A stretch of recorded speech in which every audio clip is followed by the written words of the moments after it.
There was a time when the world was wide open, uncharted, and terrifyingly unknown. A time when maps ended in dragons, where oceans stretched like infinity, and no one knew what lay beyond the horizon. It was in this uncertain world that old vintage ships became the most important instruments of human progress. They weren't just vessels built of timber and tar. They were symbols of hope, ambition, and the relentless curiosity that defines the human spirit. These ships were not crafted in factories. They were born in shipyards carved from coastal villages, where calloused hands and ancestral knowledge shaped each wooden beam with care and purpose. Shipbuilders didn't just construct hulls. They constructed dreams, carefully bending planks into the promise of exploration, trade, and survival. From the sturdy merchant schooners of the 18th century to the elegant clippers that sliced through waves like sharpened steel, each vessel carried more than cargo. They carried the fate of nations. Old ships bore witness to humanity's greatest journeys, across oceans, into storms, through battles, and into the unknown.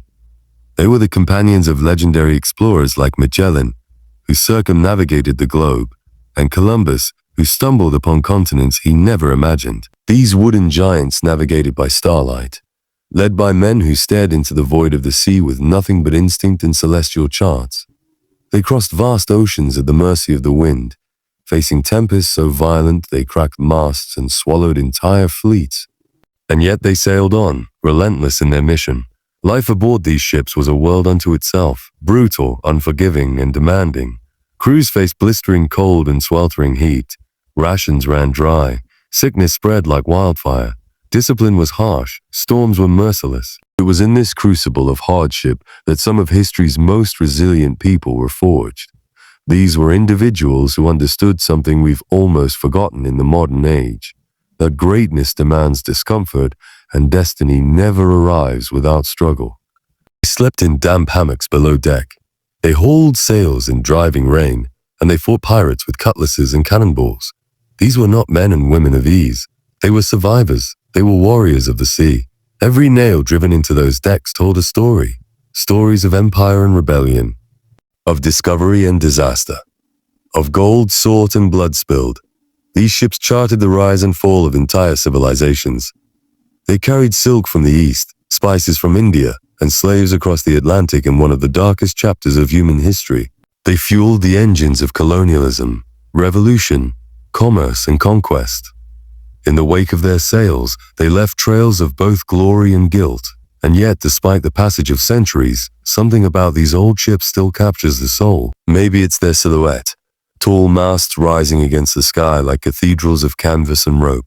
Maybe it's the creaking of their hulls, which whisper tales of forgotten ports and endless blue horizons. Or maybe it's the deeper truth they carry, a reminder of who we once were, a species that dared to face the unknown with nothing but wind in our sails and fire in our hearts. Look at the rusting anchors pulled from the seafloor. Look at the aged logs written in faded ink, cataloging days lost to time. Visit the last surviving tall ships still moored in quiet harbors, their decks polished by generations of hands. Listen to the sea when it crashes against their hulls. It speaks, if you're willing to hear. It tells of a time when progress didn't come with convenience, it came with sacrifice, with hardship, with courage. Today we live in a world dominated by speed, satellites, and instant gratification. But in that rush, we've lost touch with the sheer awe of slowness. The way it felt to cross an ocean not in hours, but in months. The way discovery once demanded danger. The way progress was once earned with salt-soaked skin and calloused hands. Old vintage ships remind us that we come from explorers, from those who looked at the vastness of the sea, not with fear but with determination, from those who knew that even if they never returned, the journey was worth it. These vessels may no longer roam the oceans, but their legacy is carved into our DNA. We are their descendants, and we carry their fire. So the next time you stand near the ocean and see a ship on the horizon, or the skeleton of one preserved in a maritime museum, remember that you're looking at more than wood and rope. You're looking at a time machine, a reminder, a monument to human will. You're looking at what we can be when we decide to risk comfort in pursuit of something greater. And maybe, just maybe, you'll hear the call too. That same silent whisper that stirred the hearts of those long-forgotten sailors. The sea still speaks, the ships may be old, but their story is eternal.